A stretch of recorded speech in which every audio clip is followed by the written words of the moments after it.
Continuamos. Continuamos en Estoy cansado, jefe. Ya creo que va por el cuarto bloque. No lo contamos, no lo tenemos presente, pero seguimos acá. Y nos está visitando hoy el señor Cachi Brugos, productor, conductor de varios ciclos radiales. eh, el Quijote no se mancha, alto ciclo que he escuchado cuando estaba en MQC, he escuchado varias veces junto con el Leo y la verdad que era muy llevadero. Relatos muy lindos de nuestra historia y de la cotidianidad. Así que, Cachi, gracias por estar visitándonos y por estar acompañándonos. Bueno, el agradecido, como siempre, tiene que ser el invitado, porque justamente ha sido tenido en cuenta por, por aquellos que organizan la movida. Entonces, el hecho de tenerme en cuenta ya moviliza que esté agradecido. Y con respecto a lo que estabas diciendo, al tema del anterior programa que hacía, que co-conducía con Leo Zanetti, y que te gustó tanto. Bueno, ahora en la nueva radio, en FM Nexo, estamos tratando de hacer algo que no copia aquel formato, porque estoy yo solo, porque trabajo en la medida de lo posible, ayudado, a veces no tanto por el operador. Eh, Y en ese marco de cosas uno tiene que, las 2 horitas disponibles, remarla individualmente. Por lo tanto hubo que inventar una especie de formato bastante elástico, como para que en ese formato entre el tratamiento de un tema en particular o la visita de por ejemplo, la visita de un invitado que va a hablar de un tema puntual, que tiene ciertas puntualidades en su vida, o bien, como ocurrió en el último programa, hacer una especie de tratamiento de un tema central con la colaboración del invitado. Así que bueno, eh, en el programa que se llama Ahora que nadie escucha, traté de hacer una especie de contenido quijotesco, porque es lo que me tira realmente, trato de la historia, de cuestiones que tienen que ver con la filosofía, la literatura, más que nada la historia. Bueno, en fin, ahora siempre relacionado con el medio radial, que es algo que me atrae tanto, me gusta, me convoca y me hizo dejar prácticamente el pádel. Así que eso no es poco decir. Bueno, y como hablabas vos de. Por ahí a lo mejor estoy cansado, jefe. No, no una similitud, pero sí trataba temas que a veces se acercaban mucho a los programas que ha llevado adelante Cachi. Por eso mismo, porque sabemos que también eh, te fascina la historia y sabes mucho, o por lo menos tenés un conocimiento que te permite generar opiniones y como hicieron antes también la profe Laura Ludueña, como hizo el profe Mario Russo, por ahí son otras interpretaciones, otra mirada de la historia que a veces nos abren algún nuevo incógnita o nos permiten poner el ojo en otro tema. Y hoy, el 17 de agosto, queríamos homenajear al general San Martín. Y bueno, y en este sentido de convocarte es eh, saber cuál es tu mirada, cuál es tu apreciación sobre, querés plantear en estos términos, el héroe, el prócer, el humano, el político, o a lo mejor tenés una concepción de todo eso junto que hacen a un San Martín o a varios San Martín. No sé, ¿cuál es tu mirada sobre eso? Bueno, justamente a mí me hubiese gustado mucho estar todo el día, porque entiendo que se tiene que haber tocado una diversidad enorme de temas. Eh, yo no tengo un punto de vista histórico riguroso, no soy un estudioso de la historia ni un conocedor puntual, sí soy una especie de curioso profesional. Entonces, estoy continuamente metiéndome y metiéndome y metiéndome, y en eso de curiosear en diversos ámbitos, uno se va formando una especie de mosaico interrelacionado, un mosaico con piezas interrelacionado, un rompecabezas que se va formando de a poquito. Dentro de ese rompecabezas aparece un San Martín poliédrico, polifacético, por lo menos en mi concepción o en mi idealización, porque también no es menos cierto que uno a la distancia al personaje le pone las características que más le gustan a uno, entonces no deja de ser una idealización más que una descripción de un conocimiento profundo como podría tener un historiador que se dedicó a estudiarlo con pelos y señales.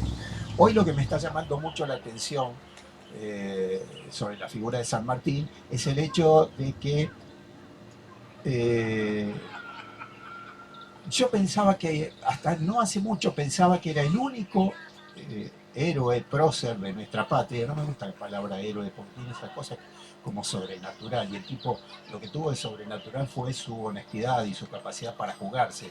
Pero yo lo tengo más como prócer o como un ser humano modelo. Eh, lo que me está llamando mucho la atención es que como que están surgiendo una segunda tribuna. Siempre San Martín fue el padre de la patria, el tipo intocable, el tipo al cual no se le puede sospechar absolutamente ninguna agachada. Sin embargo, apareció una línea de pensamiento dentro de concepciones historiográficas que no lo pone a San Martín en duda puntualmente, pero deja abierta la ventanita, por lo menos yo interpreto así. Por ejemplo, el tipo, don José de San Martín, tempranamente sale de lo que estaba describiendo Mario, eh, sale de un yapeyú lejano y metido en el monte y se va a España, se va a Europa. Hoy a mí si me decían, date a Europa, un quilombo eso, un quilombo fenomenal. Más que nada porque los kilómetros cada vez se miden más en plata y no tanto en kilómetros. Este, entonces, San Martín se va tempranito a España, se forma en España, habla con acento andaluz, aun cuando ya está de regreso, obviamente ya es una persona grande, ya es un adulto, entonces se dirige a todos sus soldados y a todos quien lo trata con acento andaluz. ¿Alguien alguna vez pensó en ese dato?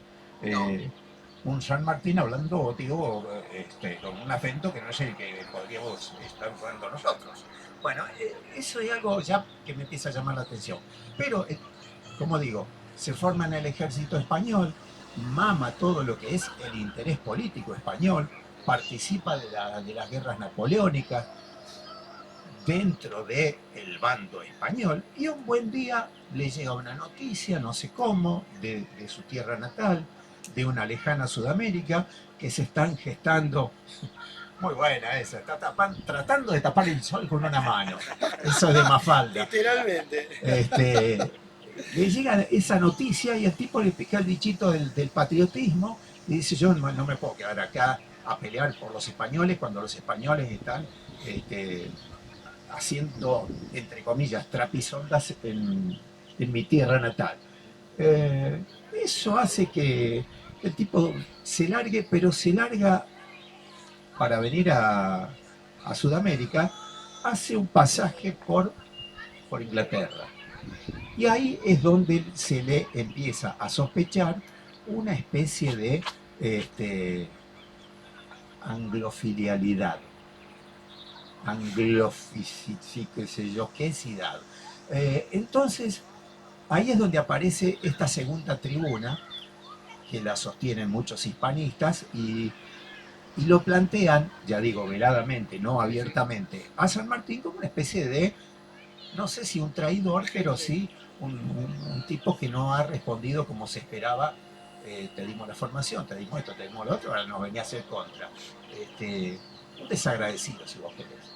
Entonces, a mí me llama la atención, pero ¿por qué? Porque después progresa la historia y ahora vemos cómo una Sudamérica, una América en sí, atomizada en pequeños países que están luchando para reverdecer y para volver a hacerse grandes, hay quien dice, si no se hubiera llevado adelante ese movimiento independentista, hoy seríamos parte de un gran imperio que se llamaría, anda a saber cómo, Gran España, Imperio Español del mundo, no sé. Hoy no habría dólar fuerte en una de esas, sino el doblón de A8 sería la moneda más fuerte del mundo. No sé, todas cuestiones contrafácticas de las cuales lo único que podemos hacer es suponer. Pero esa es la imagen que tengo en este momento de San Martín. ¿Qué le pudo haber pasado adentro a un joven San Martín de 30 años más o menos, como para decir, yo me pasé la vida en esta tierra y desenvainando la espada desde mis 13 años, en favor de esta tierra. Y sin embargo, ahora lo que quiero es volver a mi tierra, la tierra que me vio nacer.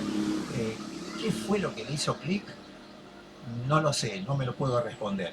Lo que sí es cierto es que se encontró con un tipo como Manuel del Corazón de Jesús Belgrano y como otro grande, muchos otros más, pero estos son los más salientes, como don Martín Güemes, que, bueno, tardíamente valorado, le hicieron la gran pata como para poder llevar adelante bueno, la gesta libertadora. Sea esta bien recibida o no, dependiendo del cristal con que se mira.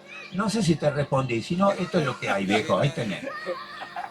No, la verdad que sí, porque es esto, eh, tener también diferentes miradas. Creo que eso aporta a una mirada más completa, compleja y con diferentes aristas. Yo me voy a despedir en este momento, tengo un compromiso muy importante. Se está escuchando las trompetas y los bombos, así que eso me está llamando desde allá. Pero los dejo en buena compañía, a ambos. Cachi, te dejo con el gordo, cuídamelo. Gordo, te dejo con el cachi, no haga quilombo, no lo haga renegar, por favor. A ver, que estamos en el enseguida. Ahí está. Así que bueno, les agradezco a Marquitos, a Javi que están del otro lado, a los que nos vinieron a hacer el aguante y a la gente que nos está escuchando en la plaza. Los invito a que nos busquen en las redes sociales. Así que me despido con esto, nos vemos la próxima Radio Abierta, gordo, ¿no es así? Hasta luego. Chao, pega. Che, Cachi, me quedaron dos cosas antes de salir de San Martín, para que ahora te lo voy a me acuerde. Primero, no le salió nada bien a las colonias que nos independizaron, terminaron como África, así que menos mal que nos independizamos. Y segundo, que tenés razón, hay algo raro en San Martín en la historia que le hace venir para acá. Ignacio nos contó. ¿Por qué un tipo va a dejar eso?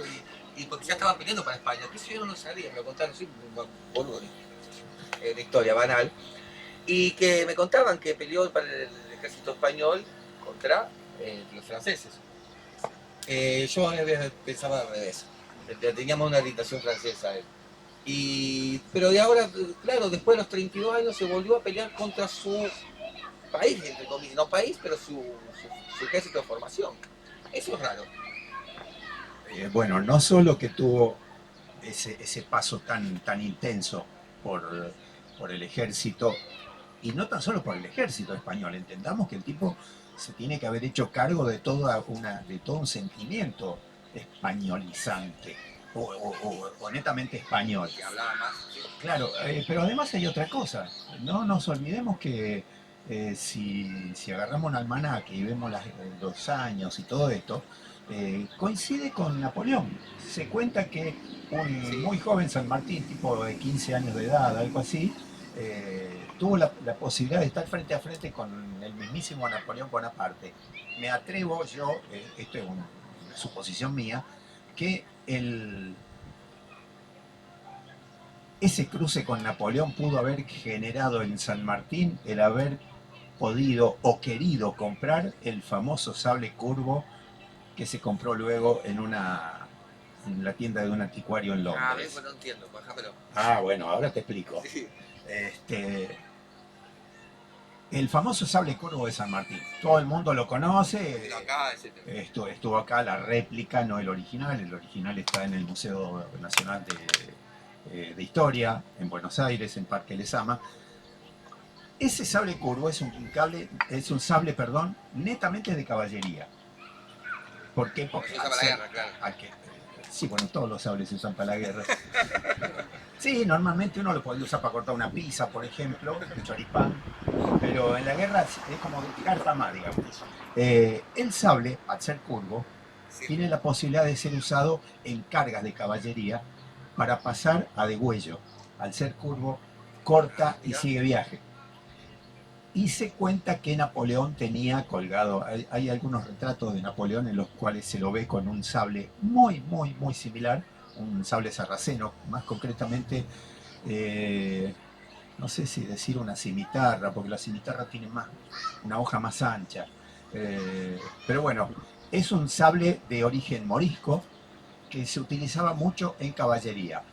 Aquí que cuando San Martín llega a nuestra tierra, no solo llega con ese sable que es de alguna manera premonitorio de sus planes.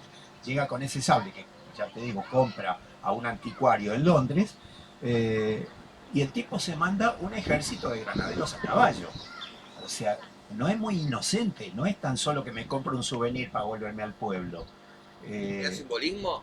¿Sí? hay una suerte de, no sé si de simbolismo, pero sí ya de declaración de principios en cuanto a cuál era la idea que tenía desde la estrategia militar San Martín para aplicar en todo lo que sería su gesta militar, su gesta de combate, obviamente. Él no venía pensando en una espada larga, filosa y pesada. Eh, ya tendremos que hablar de espada, y no es el caso. Eh, Él no pensaba en eso, pensaba en un ejército de gente a caballo, al cual una espada larga no le iba a servir, porque con la espada chuseás, Sí, pero te sí. quedás ensartado en el tipo que ensartaste y no podés seguir tu viaje a caballo. Esto es Entonces impresionante. pasás a degüello y así sigue la cosa. Y esto fue lo que, a mi juicio, eh, de algún modo es premonitorio en esa compra de ese sable que, como te digo, no es tan inocente. Toda vez que incluso un gran ídolo, un gran referente de la estrategia militar, como fue Napoleón Bonaparte, el mismísimo San Martín se lo debe haber visto colgado ahí al costado. Entonces, asocio ese tipo de imágenes. Eh, no sé, yo no sé si vine a, hablar, a seguir hablando de San Martín, no sé qué se tocó a lo largo de la tarde con respecto a San Martín. Obviamente siempre hay algo más para agregar, pero también creo que si querés podríamos meternos por algún otro costado. Eso lo determina vos, que sos el dueño del espacio. Pasamos desde la historia de San Martín, los aspectos personales, anécdotas, la postura de cada uno de los profes sobre él. Y no, vos agregaste justo cuestiones que no habíamos tocado. El tema del sable, que encima es. Acá Rafaela se hicieron nada, yo me encima, yo sabía que posta que es la copia. Bueno, y ahora me contás que hay toda una historia y que no es casual. Sí, entiendo por dónde vas. Es como a ver si la relación va a ser muy trucha la correlación. Es como cuando va alguien y dice, voy a jugar política y hace así, vos sabés para menos dónde va. O voy con el pañuelo verde, si ya sabés más o menos para dónde va, o del otro lado, etcétera. Me imagino que vos decís, cuando San Martín mostraba ese sable y tenía una idea de ejército profesional, ganadero, europeo, etcétera, etcétera, y no un ejército nativo como le tocó eh, llevar a cabo su contienda. Y, sin embargo, lo profesionalizó bastante bien, por lo que dice. Pero sí, si nos podemos ir un poquito a San Martín sin irnos de esta idea de independencia, de libertad, etcétera, etcétera, ¿con qué situación o otra situación en el mundo lo relacionás? Ya que estás en Europa, vos que siempre te gusta el tema de la historia, especialmente griega o egipcia. Te lo quiero relacionar, pues ya pasamos con Napoleón, yo toqué el tema de Aníbal, que era el cruce de los Andes era comparado con el cruce de Aníbal de los elefantes, etcétera, etcétera. Eh, en la historia, San Martín. A ver, esta no me la había preparado, pero a ver si esta relación que intentaré hacer se puede llegar a entender. Como les decía al principio, uno ve en San Martín un ser monolítico, un tipo que solo parece tener virtudes. Sin embargo, hay alguien que agarra la lupa y empieza a verle alguna hilacha suelta.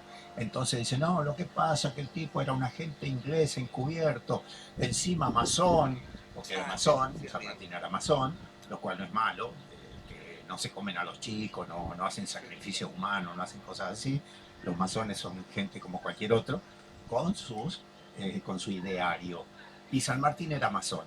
Pero si vos te pones a pensar en todo eso, hay gente que tranquilamente puede pensar en un agente inglés encubierto que le garparon para que traicione a la gente que lo había formado, a los españoles, y todo ese tipo llega, bla, bla, bla, bla, bla.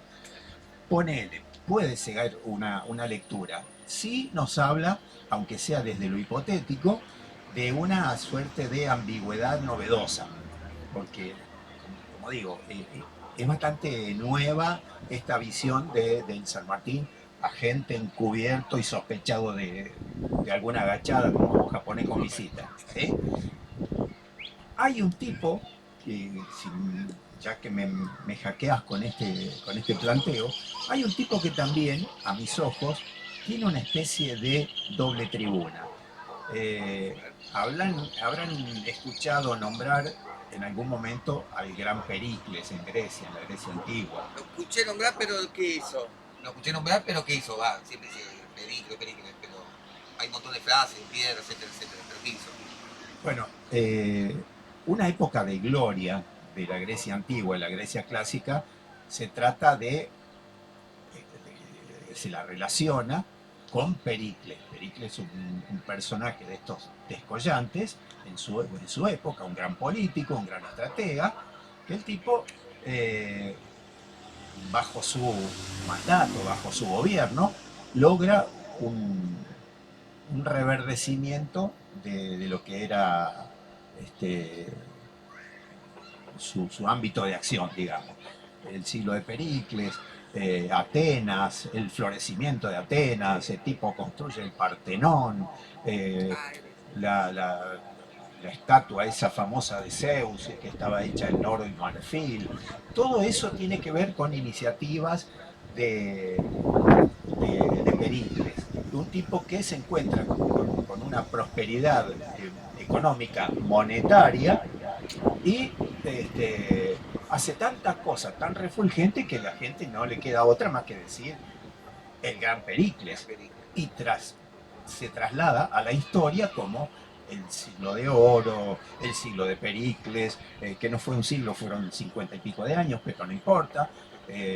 Hizo más cosas de las que voy a hacer yo en 4 vidas. Entonces, está todo bien con Pericles. Pero resulta que este tiene también su agachada. No todo es gordo lo que reluce. Porque el amigo Pericles dispuso de mucha guita, pero ¿de dónde venía esa guita? Resulta que en aquel tiempo nosotros lo que hoy conocemos como Grecia, este país que no es muy grande y que hasta hace poco tenía unos quilombos importantes, ese país no siempre fue un país. O sea, la idea que tenemos actualmente, modernamente como país, es relativamente reciente. No nos olvidemos que hasta Primera y Segunda Guerra Mundial el mapa de Europa estuvo cambiando continuamente, que aparecía Austria y que desaparecía y que volvía a aparecer. Fue todo Italia misma. Italia es Italia desde mediados del siglo XVIII, no es XIX, mejor dicho. Entonces, es todo muy reciente lo que nos remite a la idea de país. En aquel tiempo, Grecia, la península del Peloponeso, era una cantidad dispersa de ciudades-estado, cada una con su rey y cada una con sus elementos coaligados.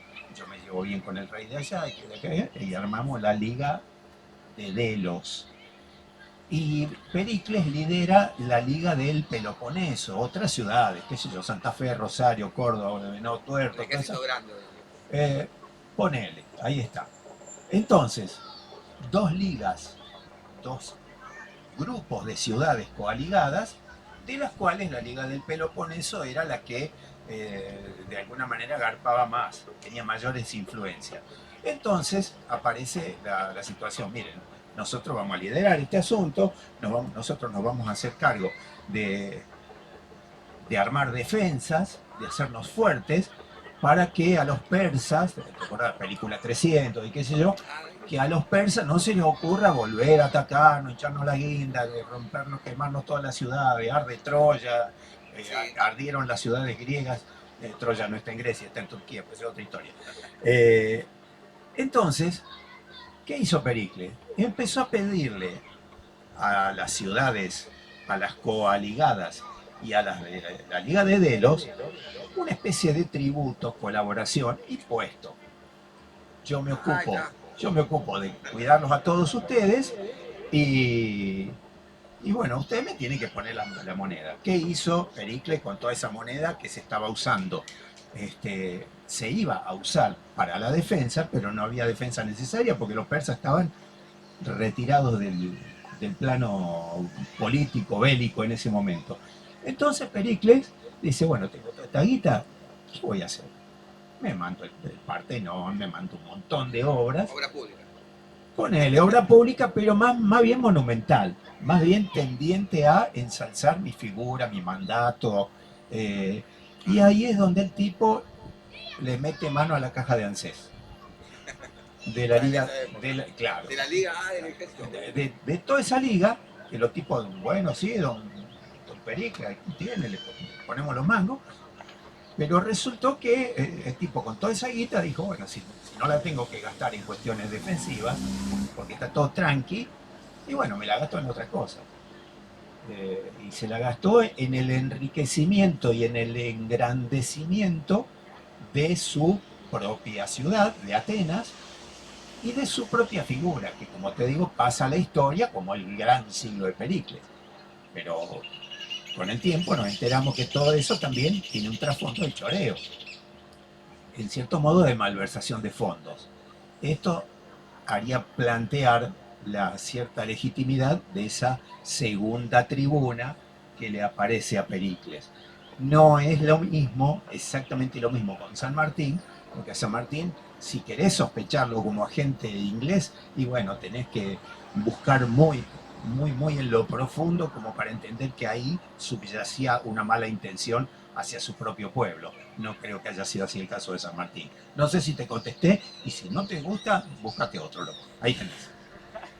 No, al contrario, nos conectaste con Pericles de Grecia. Igual me quedé ahí pensando, le salió mal después, porque Grecia se desapareció. Así que a la larga la pagaron. ¿No? A ver, no vamos a hablar de Grecia ahora, nos metemos en un quilombo. Pero no sé si, che, ¿quién apagó el sol? Gracias, todo bien. Grecia no desapareció, Grecia se formó, Grecia. No, hasta, o sea, las ciudades griegas al día de hoy existen. Esparta, Atenas, todo eso. El imperio griego fue obviamente absorbido por el surgimiento de un nuevo imperio que es el romano. Y los romanos son hijos culturales, políticos y teológicos de los griegos. Debe estar contento, un amigo nuestro, se escucha que hubo un gol de la BH seguramente. Decía, los griegos son papaces culturales, políticos de los romanos. Los romanos son posteriores. De hecho, ¿cómo se funda Roma? Una de las leyendas fundadoras de Roma es la de Rómulo y Remo. Claro, la loba Luperca. Una, la que le dio de mamar a Rómulo y Remo, que eran dos pibitos que habían quedado ahí huérfanos y que no le quedó otra más que fundar Roma, no había otra cosa para hacer en ese momento. Esa es una de las leyendas. La otra leyenda tiene que ver con Eneas.